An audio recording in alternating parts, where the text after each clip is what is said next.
Hi, I'm Zoe from the Australian Tibet Council, and we've just come out of a meeting with the Australian All-Party Parliamentary Tibet Group.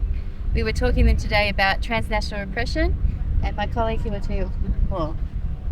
My name is Tsomo, and I am the former Executive Director of Tibetan Centre for Human Rights and Democracy. So we just had a briefing with the Parliamentarians about the report published by the Tibetan Centre for Human Rights and Democracy on transnational repression perpetrated by the Chinese government. And we were able to urge for support from the Australian parliamentarians on providing more protection to Tibetans in exile.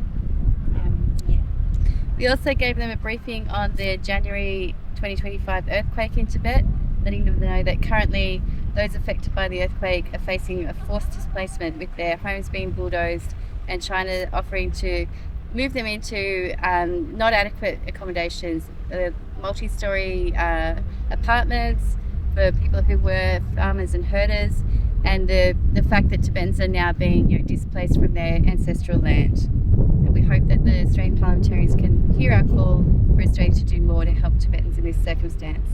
And we hope that you can continue to support us to do this important work for rights and freedoms of Tibetans. Thank you.